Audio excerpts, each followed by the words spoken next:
So good morning, everyone. Finally, we can include you in our discussions over our new boat. And we've got the green light from our friends at Outremer. This video will be published at the time they are planning a press conference in Ergonomics. We're going to be there. And we returned from the rally around the world in 24. We immediately started to discuss our new boat with Outremer. In the very beginning, we thought that we would go for the bigger model, the 64, that will be produced and developed parallel. Pretty soon we found out that they are going to build another new model in between the 55 and the 64. The 57 is going to be a much better match to what we actually want. As we are sailing most of the time, 2, maybe 3, maximum 4 persons on board, the amount of space that we had on the 55 was already plenty. Yeah, in the 64, you had the opportunity to have a separate crew cabin where you could have a skipper on board in his own private environment. When we have crew, it's always friends. They're always around. And for us, it's really important that we can sail the boat ourselves. We like to sail it short-handed, just 2 of us, or even single-handed, as it is very important to get some sleep every now and then on longer crossings. And it makes sense to be able to control the whole boat without having to wake up the other person. So Very important for me. I have to sleep as well. Yeah, that's true. But so the moment that we found out that there's going to be an in-between solution, still new model, not as big as the 64, we immediately changed our plan and switched to the new 57 project. So today we are invited to join one of the last design meetings.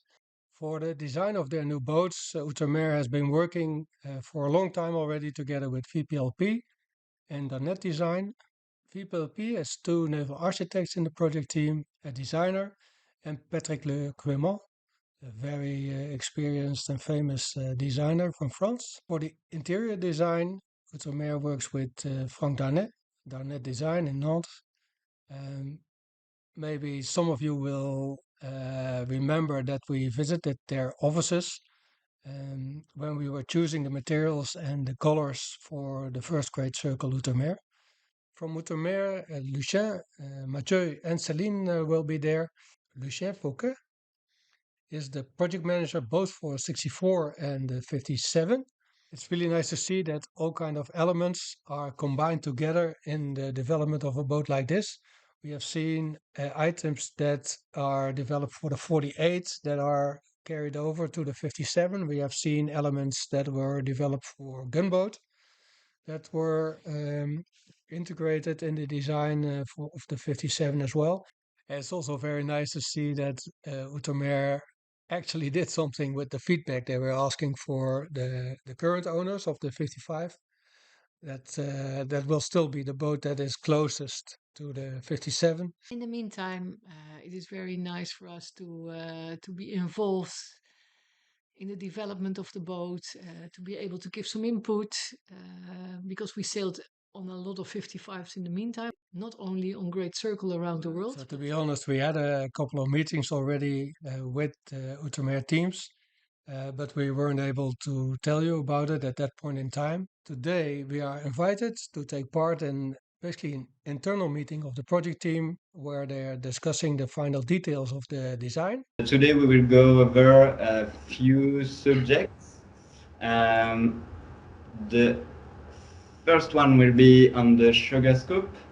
Then we will move on to the electronic on board.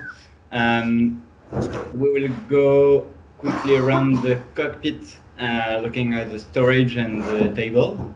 And we will finish with the interior evolutions, going over a few new storage and a quick look at the equipments that will be on the 57. So let's move on to the first subject. Just to remind you, we made a new cockpit layout on this 57. We went from an L bench closed on the port side to something more modular with bigger sun bath on the port side. We took the mainsail traveler a bit longer, as you can see on the right, to integrate a new space on the sugar scoop, a new storage, and to facilitate the closing of the sugar scoop and to give a more comfy and safety feel on board. And to increase the width of the beam, so we will get a wider traveler for the main sheet, allowing a better control downwind sailing. Just before, a quick reminder of what the boat will look like from the sugar scoop. Now we'll see technically what we can do to close the access to the sea for the safety in rough conditions. The very first idea that VPLP suggested was a sliding door that comes out of the aft beam. Here in the design office, when we tried to integrate to the boat, we had some issues with the steering system. To be able to close the full length of the sugar scoop, the system will interact with the steering system. So we had to take a look at maybe some other propositions with some double sliding door, something that folds maybe down to up, etc. But all these solutions are really, really complex and are maybe not enough reliable for an Outremer. This system would represent, according to us, something around 20 to 25 kilos on each side, which is really important. For the waves, it's only important that it stops the force with which it comes in, but it doesn't need to stop the whole wave. I mean, this is maybe too complicated for an Outremer because Outremer's DNA is to be efficient, light. Typically, what you see here is that we are trying to explore very broadly and propose different solutions. We discuss them all together, and then the shipyard tries to implement these or think about it, and then we take it aside and then go back to another solution. So typically, this is a very good example of the design spiral or process.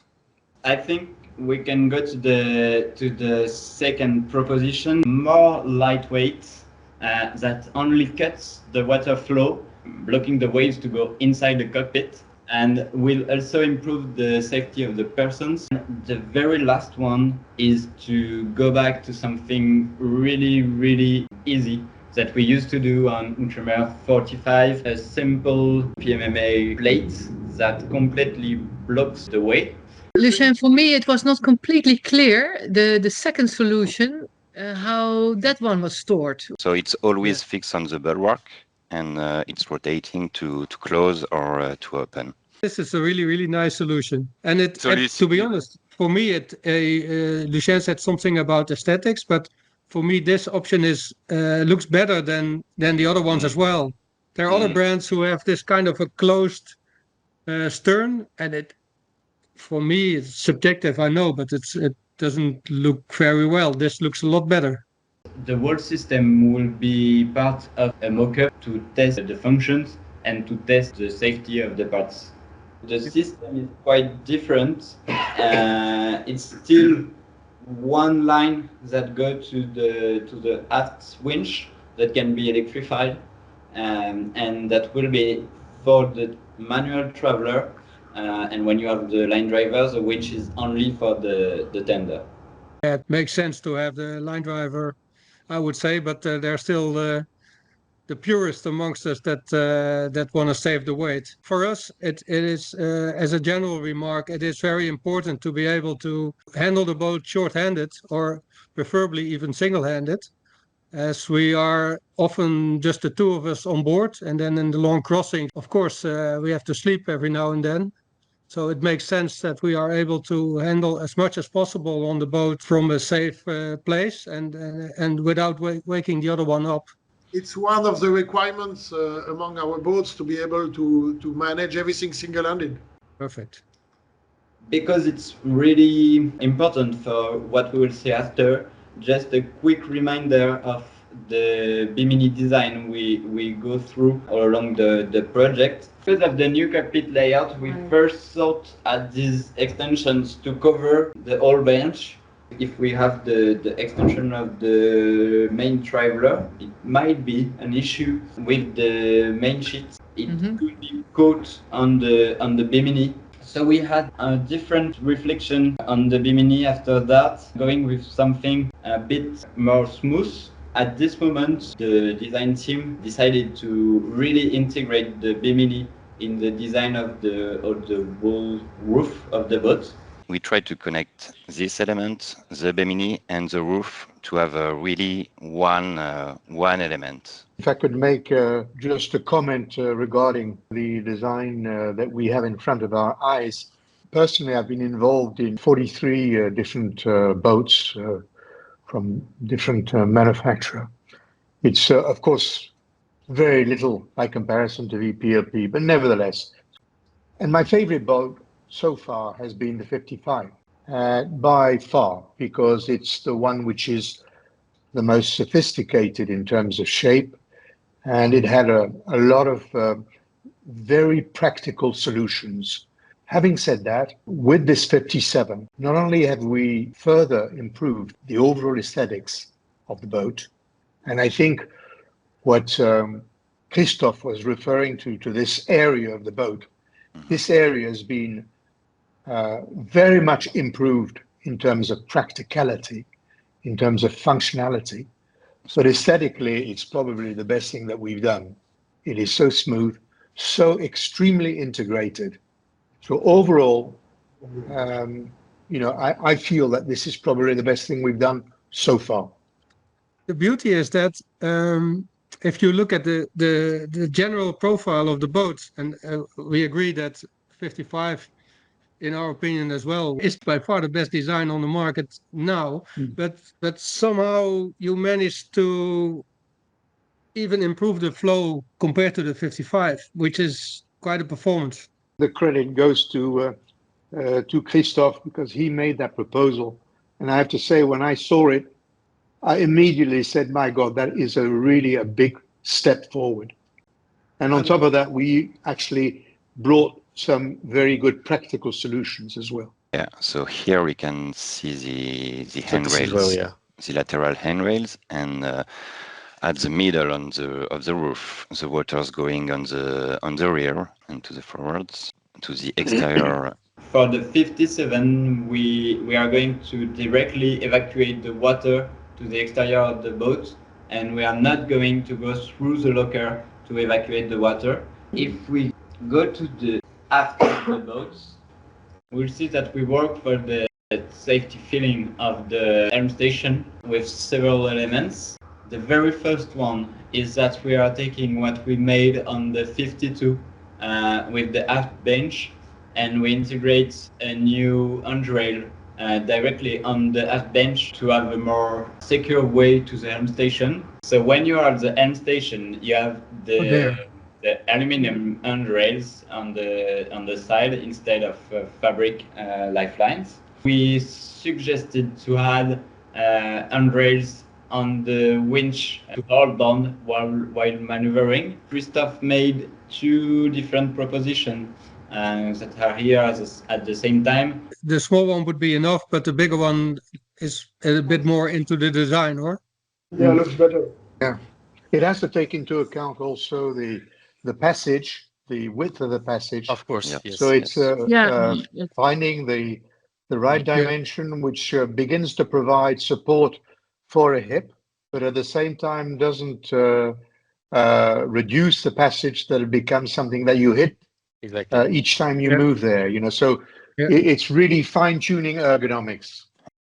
On the 55, which just remind you is a design from 2019. The place for electronic was consistent with the electronic of 2019. Today we are having wider screens everywhere with more functions. So going with the 57 development, we try to make new way of placing electronics to be more agile with different size of screens and different functions. On the 57, with the new cockpit layout, we wanted to have a real helm station inside the cockpit to have access to your helm quickly, but also to all the controls of the boat.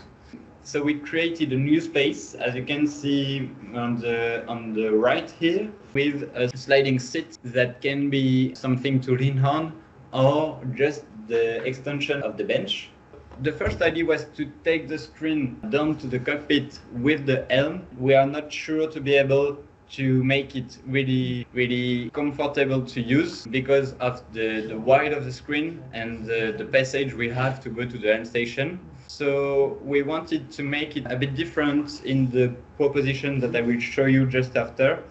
The idea, instead of taking the screen down to the cockpit, is to keep it on the Bimini like we used to do on the 55. We can add to the rear of the besace a place to put some electronics. For example, here we have the 9-inch Nemesis of BNG that can fit next to a little square Triton display. It's really easy to see from the helm station on the deck, and it's also really easy to see from the cockpit. At the same time, we have the plotters that can be seen from outside and from inside. And to complete the function and to be able to interact with your plotter from the helm inside the cockpit, we suggest to add on this little space something like the ZC2 controller that gives you the ability to control the chart plotter that will be under the Bimini from the helm station. This one will be something to take your night watches without going outside and be exposed to the element or to the water. When we are steering from the inside, our screen on the helm station inside, on the chart table inside, is so big that you can easily see it from everywhere in the cockpit and the cabin. So that will be it for this episode. There's plenty of other stuff that I can show you. I can show you the extra storages that were created in the boat. A couple of very smart solutions in there. There's a new longeron. It's this long thingy that ends up in the bowsprit.